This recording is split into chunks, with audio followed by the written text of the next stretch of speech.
Hi, everybody. I'm Patty DeDominic, and I'm here with Visionary Voices with Julie Kern and Susan Allan. We are going to talk a little bit about the D word, about divorce, something that none of us ever wanted, but something that we all want to avoid if possible. But sometimes it isn't possible to avoid it. And for peace and harmony in our lives and in our families' lives, sometimes the divorce, and especially a well-negotiated and semi-friendly divorce, is the very best thing that can happen. Now, I'm really fortunate. I've got two brilliant experts on this subject. And I was divorced. I was married before I married my love of my life for a long, long time. And Julie, I know you were divorced, and Susan, did you bear this out of Twice. divorce? Okay, so great background, ladies. We've got some good talent here. Julie Kern is in Scottsdale, Arizona. She's a certified financial planner. She's a CPA and a certified divorce financial analyst. She'll tell us a little bit more about that, but she's got over 20 years of financial services background, money management, advisory, tax advisory services, compliance and estate planning, as well as risk management. Her passion really and her expertise is helping women achieve financial success. She's an expert analyst and negotiator. And Julie will tell us a little bit more about that, but she helps people find sometimes hidden assets and also undervalued assets to make sure that they have the appropriate value. So if you do find yourself in a divorce, whether you are the husband or the wife, you can be best prepared. So this is not just for women, this call, but this call would be for best practices. So that is Julie Kern. I'm going to let her tell you a little bit more about her in a minute. And then Susan Allan she has the Divorce Forum Collaborative. She works on a model, and she believes that she can save thousands, if not in some families, millions of dollars on your financial situation. She's guided her clients to save over $11 million through One client, 11 million. client. Oh my. One client, yes. All right. So That makes all the difference. I've, of course, helped thousands and thousands of clients save millions of dollars. But the ultimate story was that. all right. So Susan Allan is a certified mediator and works with clients worldwide. She discovered the 7 stages of divorce, which is really great. And she wrote 101 Divorce Secrets, a survival guide. And she and Julie both will offer a complimentary consultation if you want to have a short conversation after this. I'm sure that you can either reach out to them or reach out to me, and we will make sure that that happens. Well, ladies, first of all, what's going on today in the divorce world? Are there more divorces than there have been in the past? Are we just more aware of it? What's happening? Yes, the more powerful women are in the world, the more they are unwilling to tolerate terrible marriages. Now, I do a lot of work with the entire, public, not just the highly educated people like us. And so the people now who are staying in their marriages, the women, they're doing it because they didn't go to college, they haven't had a career, they don't know how to do anything that's going to help them. And the tragedy is they don't think they are owed money even after a 20-year marriage or longer. I say this because I've spoken to, 10 people just in the last 30 days who found me online. And each one of them said this, and it's heartbreaking. Hmm. Julie, what's your experience in terms of divorces, settlements, any new trends, anything happening 2024 and beyond? I think one of the biggest trends that is not current just in the last few years, but has been coming, I don't know, for a decade or more, is what we refer to in the industry as gray divorce, which is just people divorcing at older ages. So after the kids are raised and have left the nest, and like Susan said, women especially are less willing to just tolerate a bad marriage at that point. So definitely the gray divorce is on the rise. Gray divorce. Okay.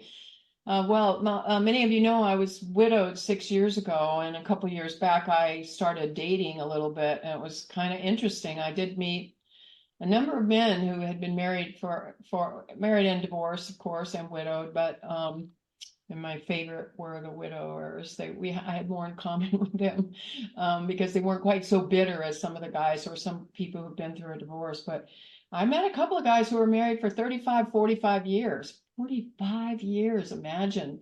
And the wife walked on him just because she wanted to have her own life at that time.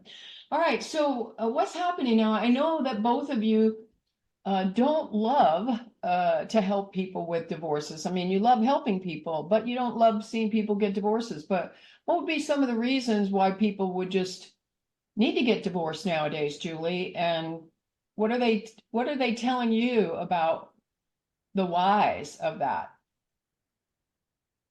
There's a lot of reasons. I tend to see a lot of divorce cases where the husband is the high income earner and the wife has been the stay-at-home mom, or perhaps worked a little bit, maybe at the kids' school, maybe a part-time job.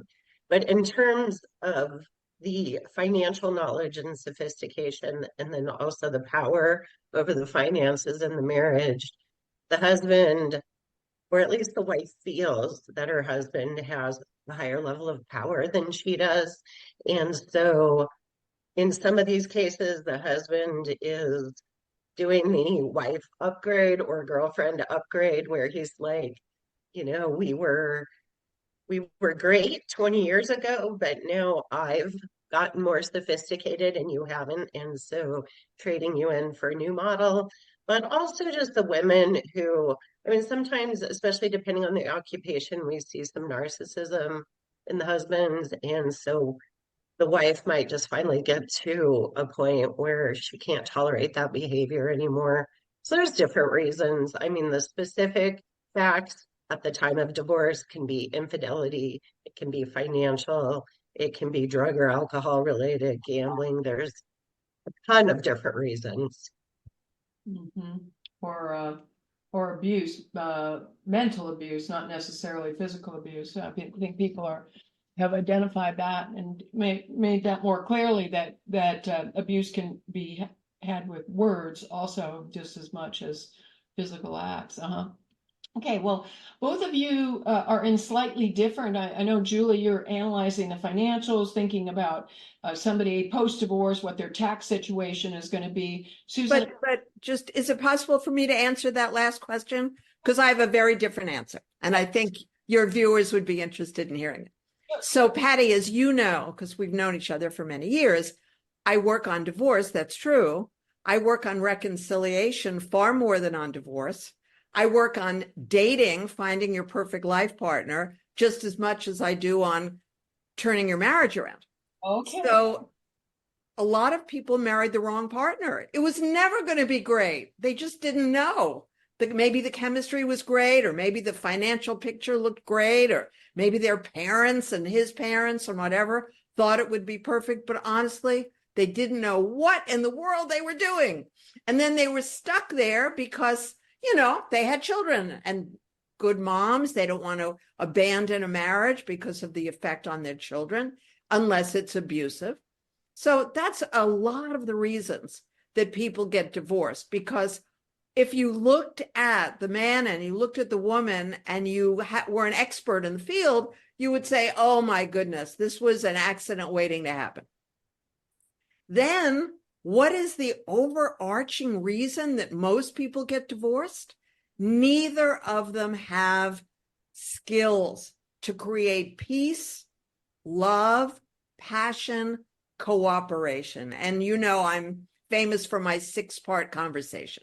That is the overarching tool that if you call me for a free consultation, whatever your problem is. It's gotten drug addicts to stop using drugs, gamblers to stop gambling, womanizers to stop womanizing, you name it. All of these addictive behaviors that you so accurately mentioned, Julie, are just desperate attempts to feel less miserable. So if you have the ability to communicate in a loving and peaceful and motivating way, your partner is going to immediately feel less miserable. And that's the first step to a deep love. But the beauty of this is the partner that I speak to, the partner who learns from me, is the one who ends up with all the power. So it's a complete shift. When you talk about a standard divorce, it's the person who has the more money who has the more power, or the person who's beautiful and smart, etc. But this is a completely different way of shuffling the cards and coming out with a different outcome. If you know how to motivate people. I definitely hear you on that, Susan. And you guys have described me, because when I was 17, I got married, and our first child was born shortly after our wedding. And then 2 years later, we had another child. And a few years later, I started having some adult thoughts. And I remember going to a lawyer at the time. I also remember going to a marriage counselor, and I was looking for a fast answer. I was looking for deep wisdom, and it was going to be work, right? So I kind of didn't keep on going to that marriage counselor, but I did go to a family friend who is who is a lawyer. And I said, can you handle my divorce? And at that time, he talked me out of it. And, he liked both of us. And so he talked me out of it. So instead of getting divorced after I'd been married 8 or 10 years, I ended up making it to 15 years. Had my third son. And then finally, for all the reasons that you described earlier about, when you're young, you're not aware, you're not discerning. We were young, we were great, we were passionately in love, but I needed to find someone eventually. If I actually had to come to the conclusion that I would be willing to be alone and raise my children. And then once I was doing that, then I said, okay, well, let me find somebody who's going to help me grow rather than me feel like I have to drag somebody along. So that's part of my story.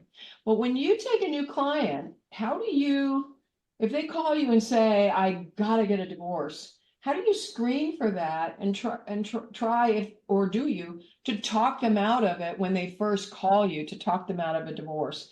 And I'm interested in hearing from both of you, about 3 minutes or less, what your process is for talking to a prospective client, helping somebody, and then screening to determine whether or not what services you're going to provide for them. Julie, you want to take that first? Sure. I don't spend as much time probably on that part of it. I listen to the facts, the situation. Sometimes it's pretty clear that things that have happened in the marriage have already gone on for so long or have been so terrible that the person is just not even willing to consider, or it doesn't make sense. If there's, a safety issue or anything like that, they should not stay in the marriage. I have definitely often just asked the question at the end of the introductory call or meeting to say, are you sure you want to get a divorce? And sometimes the answer is no. And sometimes that's because it's their spouse that's driving the divorce. But at that point, I always try to bring in or refer them to either a mediator, therapist, a counselor, just to make sure that they're not having, let's say, a knee-jerk reaction to a bad vacation they took together or something like that. Okay, good. All right. How about you, Susan? Do you have a protocol? Or do you have any Sure. mission that says, hey, besides saving clients in a divorce, do you have a mission to save? No, I have a protocol about everything. I've been doing this for 25 years. So, you listen to the clients and it's very clear what the protocol is. So the first point is when somebody calls me for a divorce, some people call me, I don't know if I should get a divorce, or I don't know if my marriage can be saved. And so that's a different conversation. Mhm. But if someone calls me and says, I want a divorce, and in the intake, they don't indicate any difference opinion from that, well, of course, they have the right to get a divorce. I'm here to teach them how to have a peaceful, low-cost, non-litigated divorce. That is my mission. Now, if in the process of the conversation, because I've got to teach them how to motivate their spouse to a peaceful, no court, non-litigated, low-cost divorce, most people haven't even heard of such a thing, because I work with people all over the world. And I've helped so many people, mostly women, but not exclusively women, mediate their own divorce with their spouse. And then we write up the mediated agreement and it's filed. It can be an attorney or it can be a paralegal, most states of the United States. So how do we do that? Well, I'm listening the whole time. What needs of this woman or this man may not be met in a divorce? That's what I keep listening for. They're speaking clearly about their needs that will be met. But I'm looking to see if there's anything else, because I don't want somebody to have, any kind of a shock effect when the divorce conversation happens and one of them moves out of the house. My clients don't end up in depression. They don't end up on a psychiatrist's couch. They don't end up on medication. Not a single one in 25 years. It's about understanding the key needs that each human being has and looking at the strategies that most likely can meet those needs and investigating them in a conversation. And I give a very long free consult. I give a free consult that's 1 hour to 1.5 hours, because that's what most people need in order to be fully heard. Okay. And then have a little time left over to hear me. Mm-hmm. Okay. Well, I like what you said about you teach clients to coach and teach their spouses how to have that peaceful, low cost, non-litigated divorce. Well, I'm very proud of myself. In my first marriage, I did have a non-litigated divorce. In fact, we mediated ourselves. We decided about division of assets, and it was a big leap for me. I signed over a house. I remember when was this? This was in the 1980s. I remember saying, "Oh my God, I'm giving him a $250,000 house. It'd be nice to have a $250,000 house nowadays." And he released me from my business, which was fine. I had started 4 or 5 years earlier. So I had 100% ownership of my business. He had 100% ownership of the house. We had shared custody of the kids. And then when we went to the lawyer to finalize all the documents, we went together to my lawyer, a different lawyer that had talked me out of it some 10 years earlier.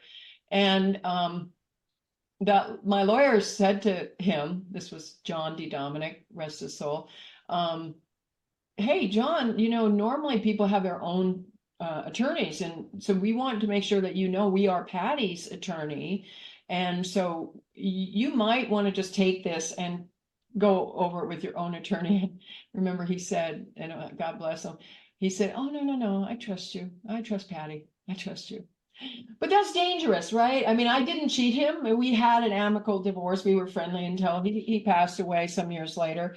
But that I think is important. If you can. Well, let me just suggest, since, we've got 2 financial experts on the Zoom right now. So the very first thing I advise every single person to do who thinks they want a divorce is either consult with a certified financial divorce analyst or a CPA who specializes in divorce. That is the most unique thing I believe I created in the divorce forum collaborative model. There are a lot of parts of it that are unique, but the most powerful is that people don't even realize that divorce is all about money and custody. There's nothing else there. I mean, nothing. So if you know you want a divorce and you know that you've got to deal with who's going to get the house or who's going to get what money from the house or how many hours, days, weeks, months, etc., what's going to happen with your children, who's going to pay for all of this.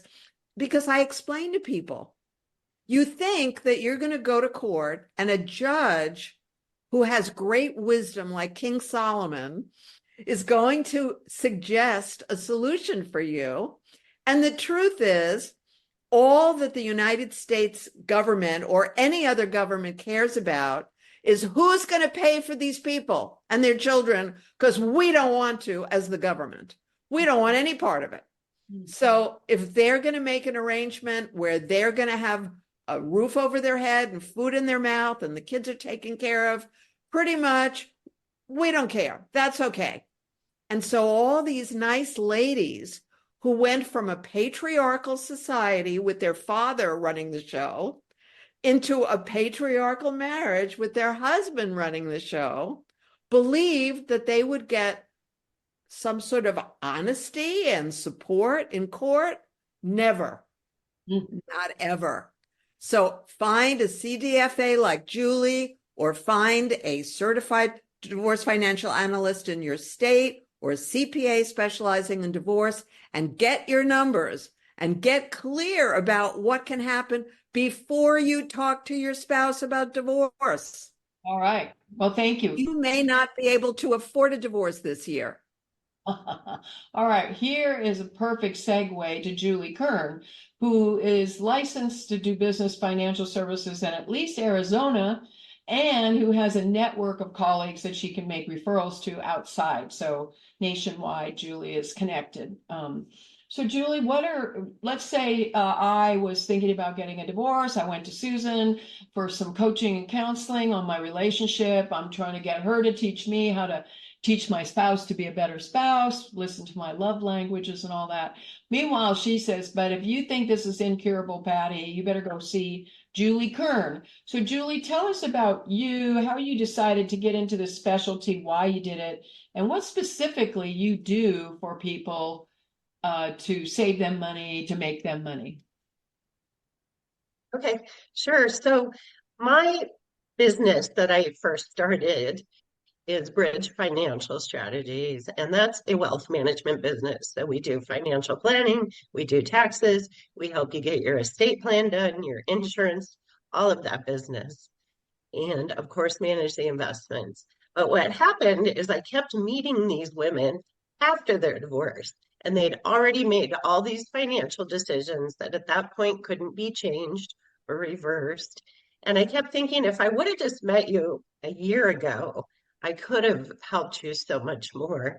So in 2012 is when I decided to add the CDFA designation so that I could be specifically trained and an expert in financial and tax matters as they pertain to divorce. And so since then, I've been, that's just afforded me the ability to come into the picture much sooner. And like Susan said, I can't emphasize enough to get me involved before you start the process so that you can get all your ducks in a row and you know what's at stake and you know what decisions you may have to make. And the only two things in a divorce are the kids and the money, just like Susan said. So if there are no kids if there are no minor kids that you need to worry about, then there's just money. But in either case, there's money. And so it's a really big deal to get that straight. And, even in cases where, let's say, both parties have careers and are income earning, there's still a lot of areas. I have found that even when women are equally participants in things like budgeting and bill paying, there's still only 25% of the time in the marriage, the one that's been responsible for the investing decisions and the tax strategies. And that's where women, I think, most feel as if they're not on a level playing field when it comes to the divorce. So getting yourself the advice and the education that you need to get yourself up to the level playing field is huge. Mhm. And where would somebody find a certified divorce financial planner? Is there a society or can they just Google it? What credentials are we looking for, Julie? The CDFA is issued by the Institute of Divorce Financial Analysts, or the IDFA. So the IDFA website has a directory. Divorce is state specific. So typically CDFAs work within their state, like I do. I work in Arizona on the divorce part of my business. When it comes to wealth management, I can work with anyone in the country. But for divorce, because state laws govern divorce and they're so specific, I only work in Arizona, so you'd probably want to look for someone that's in your state. Okay. And then why hire someone like you? Isn't it just adding another expense? And don't I just need to trust my lawyer is going to get me the best deal? I get that question all the time. And so I will tell you that every good attorney that I've ever worked with, and there are a lot of them, they will flat out tell you that they're not financial experts and they don't want to try to be financial experts. Attorneys hate liability and they do not want to step into an area where they're giving advice about something that they are not experts and could then be sued later. And then I lost my train of thought. And What do you do? How can you save money? Why can't I just trust my so to that end, I'm sorry, I talked over you. To that end, attorneys are often the ones who refer their clients to me. And it is transferring some of the work that would otherwise be done by the attorney's office to me, but at lower hourly rates typically, and more efficiently because I'm an expert in this and this is what I do every day. So for an attorney to put together a property settlement or calculate the value of a pension or some of those things, you're going to pay more at a higher rate for more time. And so better to get someone who knows what they're doing and do it faster and less expensively for you. Okay.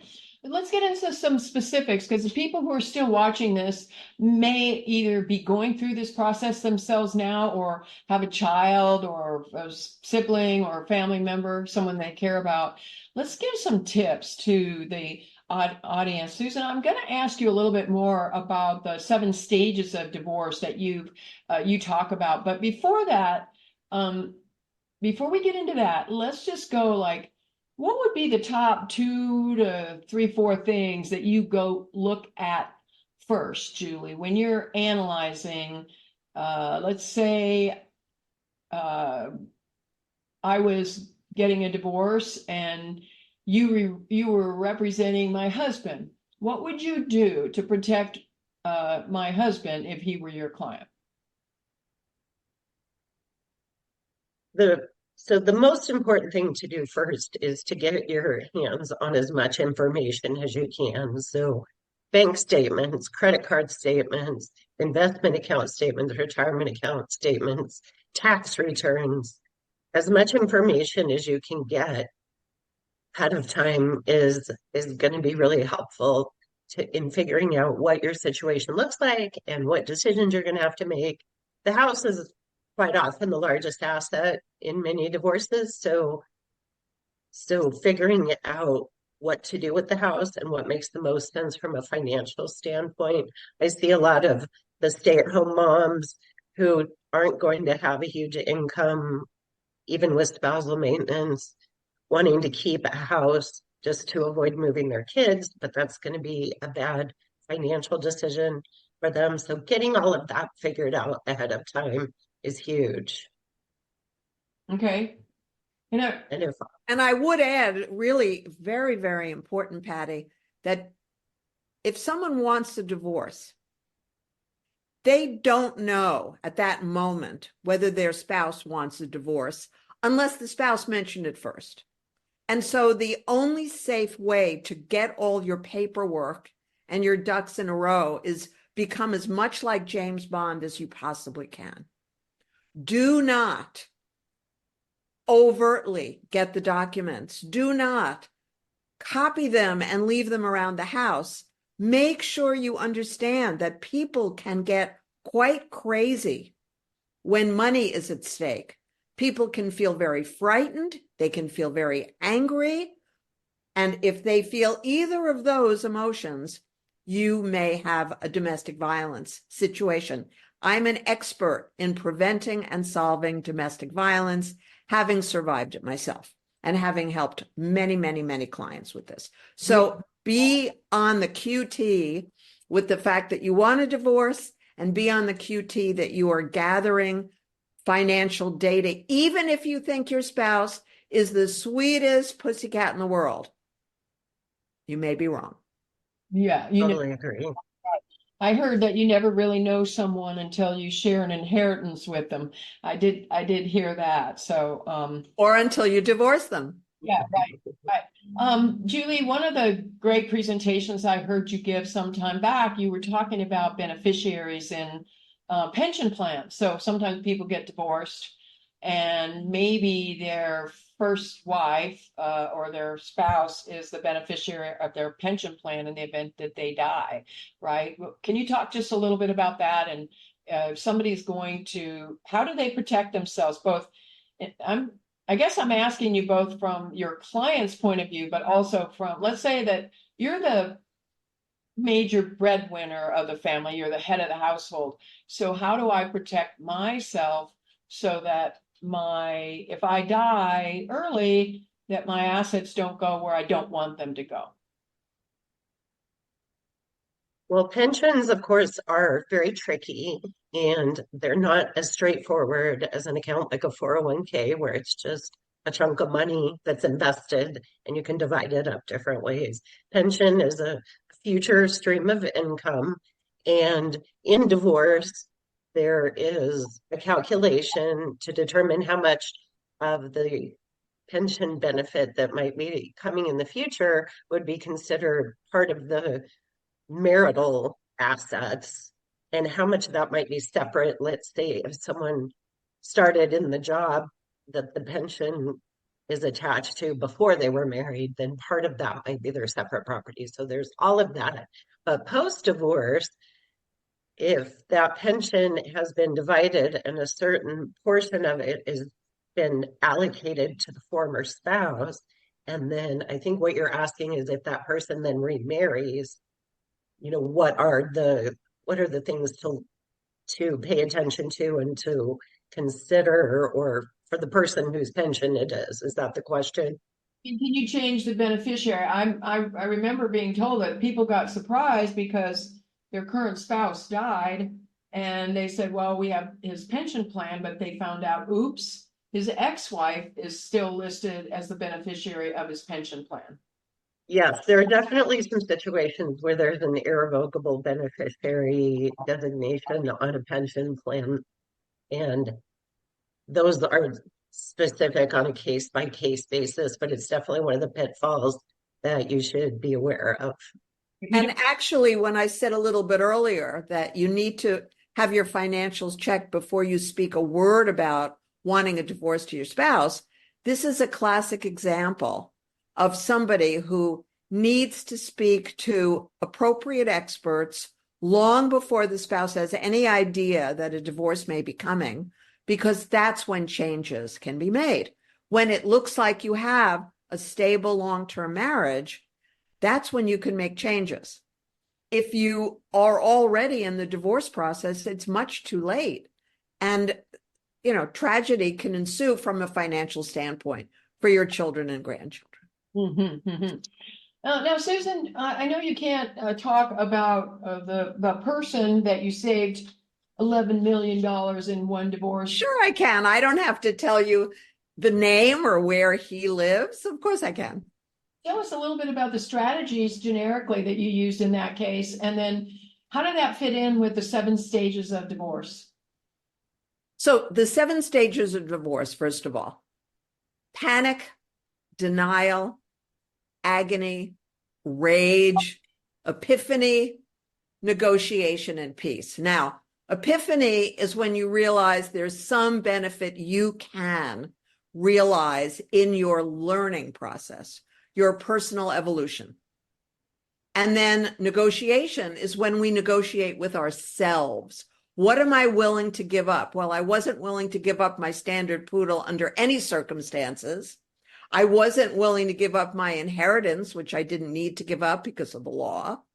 However, I was perfectly happy to move out of the house because he owned it before we married anyway. So you have to be rational, you have to be practical. If you're in a state of panic, as I certainly was, because I'm speaking about my second divorce, and there was a domestic violence factor based on his desire to get my money. It happens.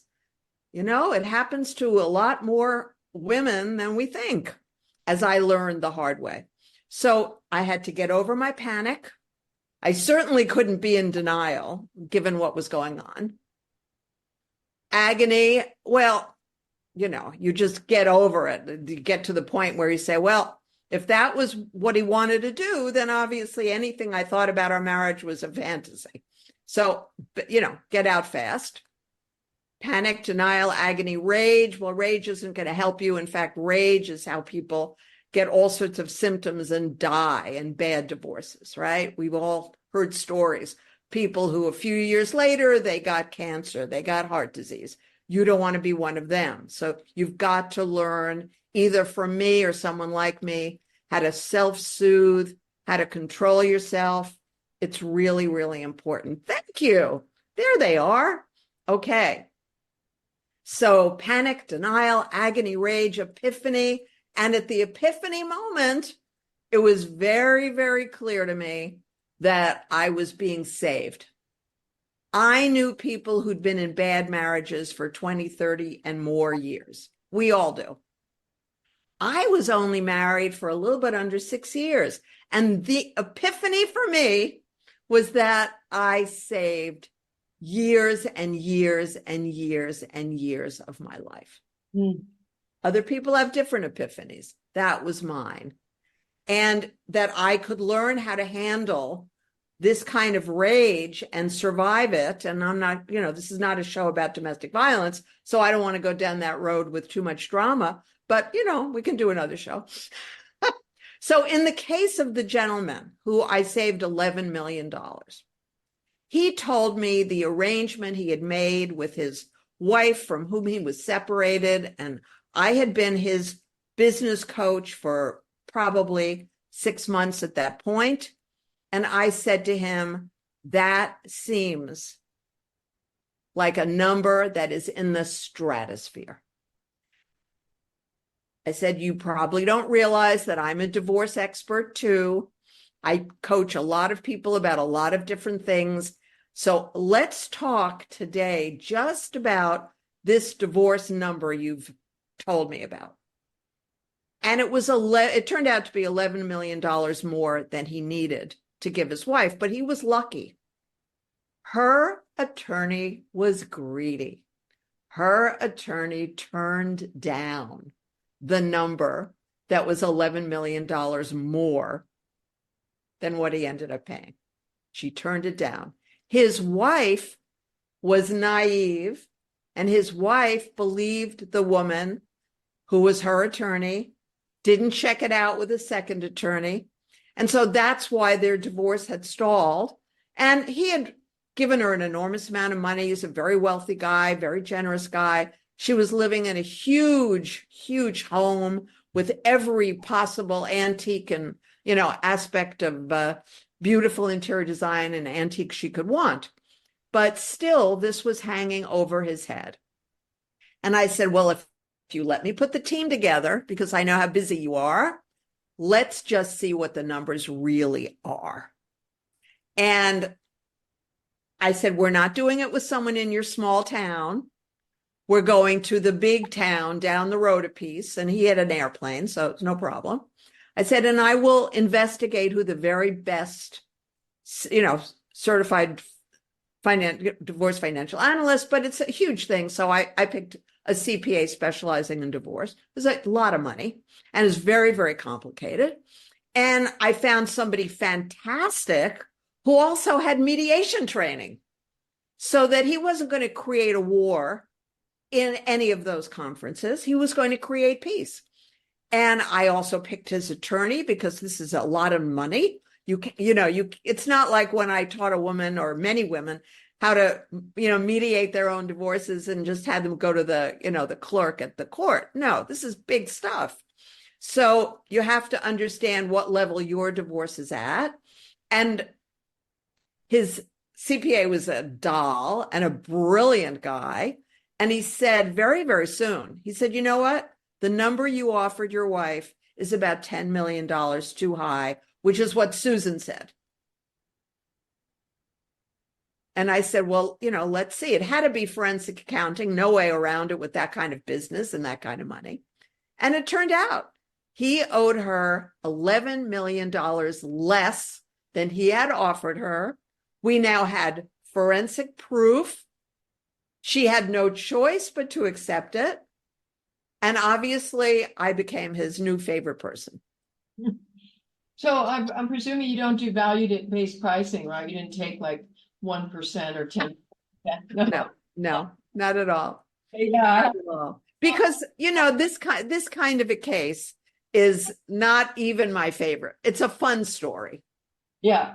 My most wonderful story to me was an American woman living in Hong Kong with her husband, her 2 children, their 2 dogs, and their 2 nannies.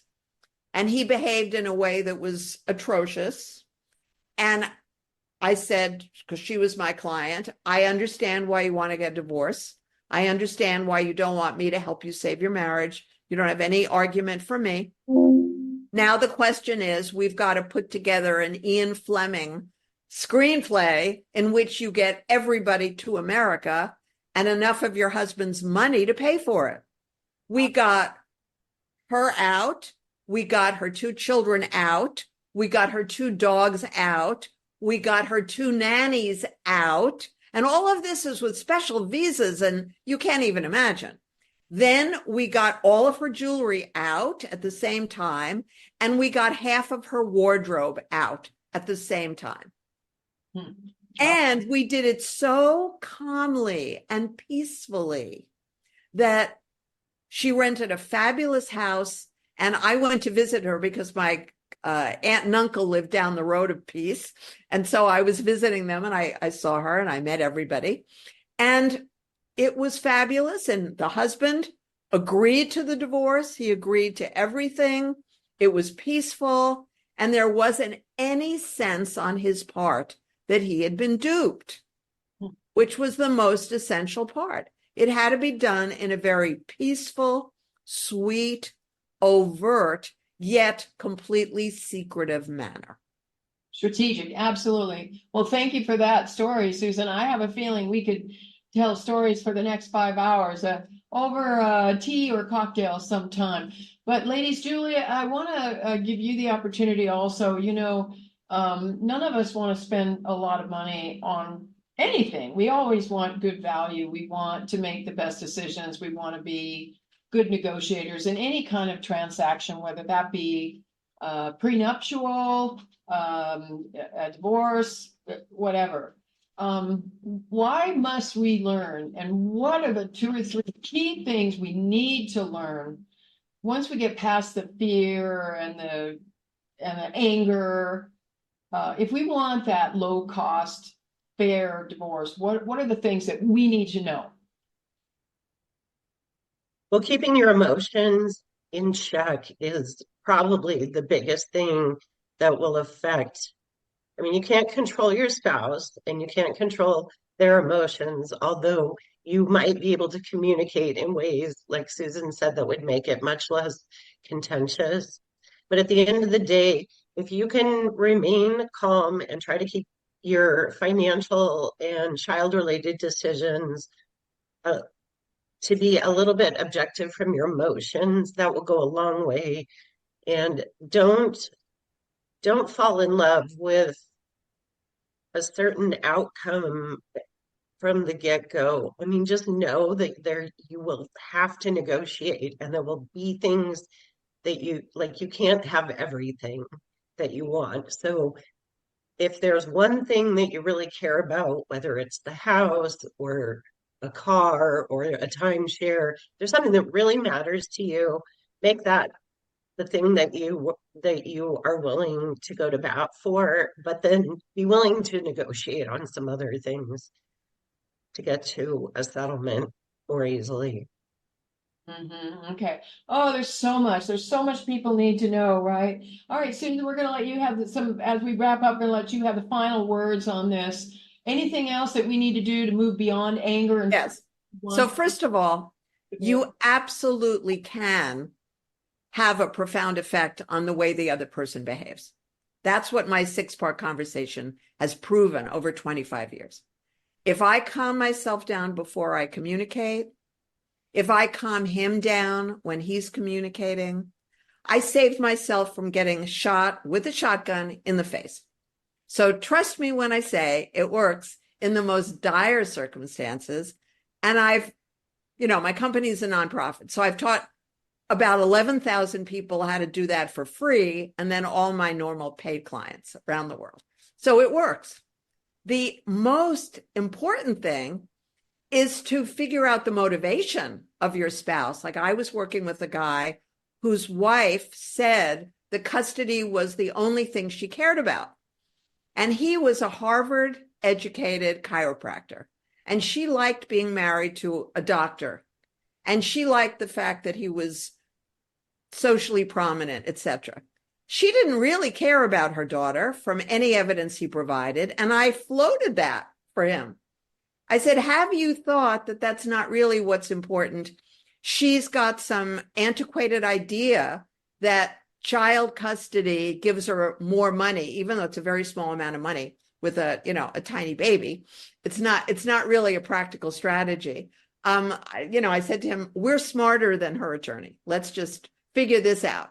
I'm going to teach you how to motivate your wife, who is motivated by money and position in society, so that you get what you want, which is the baby that he'd always wanted and that he loved. And he said to me, I don't believe that's possible. And how can all that? I said, I've been teaching people at that point how to do it for like 10 years. And of course we accomplished it. Absolutely. So when you're clear what you want and what you need, which is an essential part of, any mediation, then you've got to have help to understand what your spouse wants and needs. Then you've got to have someone who can help you with outside the box strategic thinking, which is one of my specialties, what I love to do. How do you get everybody's needs met? Nobody dies and everybody's peaceful and the world goes on. That's what outside the box strategic thinking will do for you. Great points. Great points. Well, listen, if you've sat through this whole webinar, I'm glad that you did, and I really appreciate it. I want to thank Julie Kern and Susan Allan.